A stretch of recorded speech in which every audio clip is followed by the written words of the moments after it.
This is the observation of a traveler who asks the universe about its creator.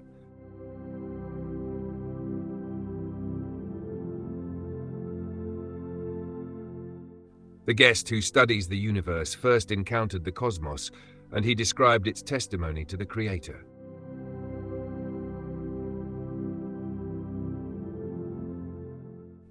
Then, to that traveler and guest who has come to the world, the expanse of the heavens, called the atmosphere, that tumultuous assembly of wonders, speaks with a thundering voice, crying out, "Look at me.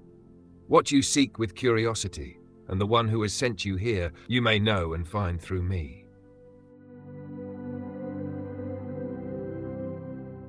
The traveler gazes at its stern yet merciful face. He listens to its awe-inspiring yet glad tidings bearing roar. He sees that the cloud suspended between earth and sky waters the garden of the earth in a most wise and compassionate manner, bringing the water of life to the inhabitants of the earth. It moderates heat, that is, the intensity of the fire of life, and according to need rushes to the aid of every place.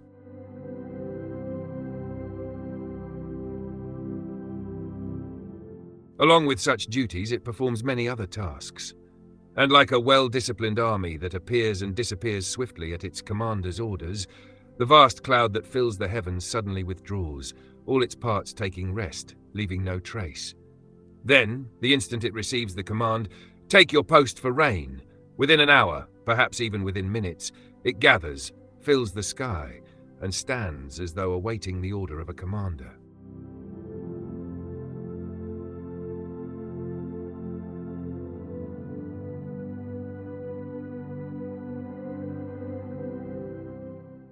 The traveller then looks at the wind and sees the air is employed with such innumerable duties, in the wisest and most gracious fashion, that it is as if every unconscious particle of that lifeless air listens to, knows, and carries out the orders of the sovereign of the universe without neglect, with strength, precision, and perfect order. It gives breath to all living beings on earth. It conveys essential substances such as heat, light, electricity, and sound. It serves as a means for the pollination of plants.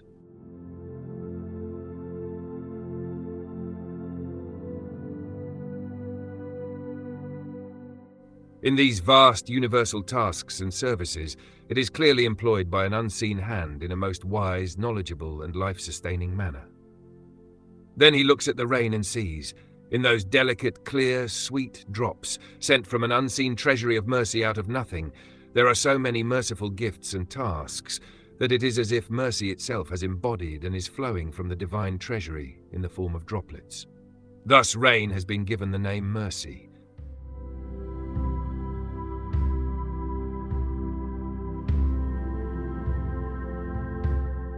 He then looks at the lightning and listens to the thunder, and sees that they too are employed in most wondrous and extraordinary tasks.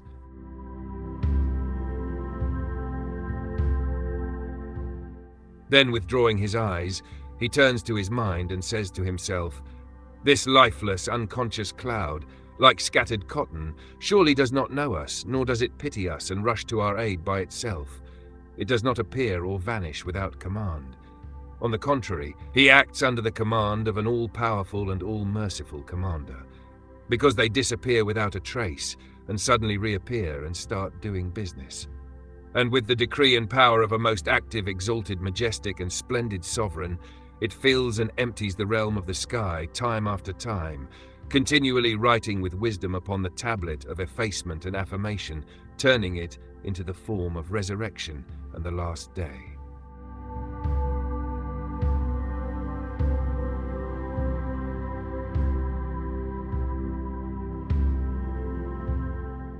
By the management of a most gracious, bountiful, and merciful sustainer, it mounts the wind and loads upon it the treasure houses of rain like mountains, delivering them to the needy.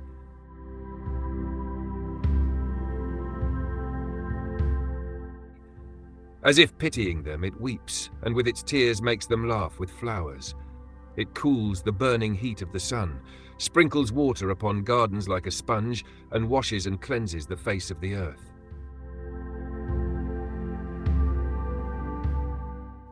And that curious traveller says to his own reason, these lifeless, unconscious, ever-moving, stormy, restless, unstable, aimless airs, through whose veil and outward form are carried out hundreds of thousands of wise, merciful, skillful works, gifts and aids, most certainly prove that this industrious wind and ever-active servant acts not of itself, but by the command of a most powerful, all-knowing, wise and generous commander.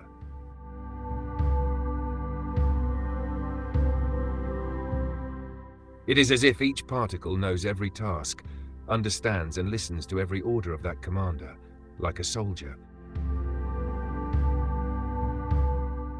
and obeys every divine command that circulates within the air, giving breath and life to all animals, enabling plants to be pollinated and grow, delivering essential materials of life, directing and driving the clouds, transporting the ships of the seas without fire, especially conveying sounds and even the conversations carried by wireless telegraph, telephone, and radio.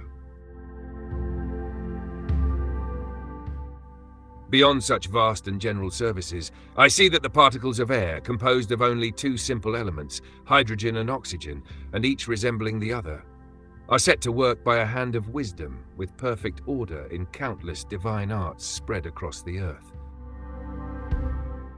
Thus, with the clear declaration of the verse, "And in the driving of the winds and in the clouds that are subservient to the command of God between the heavens and the earth."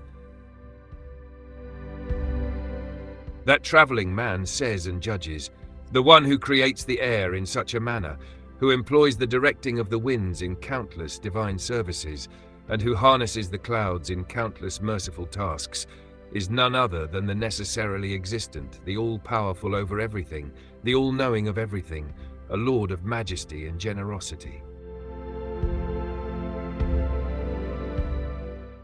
Then he looks at the rain again and sees as many benefits as the drops of rain, as many merciful manifestations as its droplets, and as many wisdoms as its sprinklings are contained within it. Moreover, those sweet, delicate, blessed drops are created with such balance and beauty that especially in the summer, even hail is sent down with such measure and order that the violent winds, though shaking the air and striking against great things, do not break their harmony and order. The drops do not collide and merge into harmful masses. And in countless such wise works, water, composed only of two simple, lifeless, unconscious elements like hydrogen and oxygen, is employed in hundreds of thousands of wise, conscious, diverse services and arts.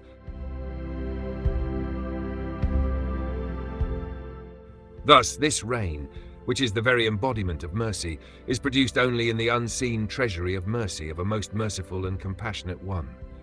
And with its descent, it provides a material interpretation of the verse, "And he it is who sends down the rain after they have lost hope and spreads his mercy." Quran 42:28. Then he listens to the thunder and looks at the lightning and sees that these two wondrous atmospheric phenomena perfectly interpret materially the verses. And the thunder proclaims his praise, Quran 13:13, and the flash of its lightning nearly takes away the sight, Quran 24:43. Moreover, they bring the glad tidings of the coming rain to those in need. Yes, to suddenly make the sky speak with a marvelous roar out of nothing, to fill the dark heavens with extraordinary light and fire, to ignite mountain-like, cotton-like clouds that are like pumps for snow, hail, and water. These wise and astonishing situations strike heedless man like a hammer upon his head, saying, "Raise your head. Look at the wondrous works of a powerful and active being who wishes to make himself known." Just as you are not left to yourself, neither are these events without purpose. Each of them is driven after most wise tasks. They are employed by a wise administrator.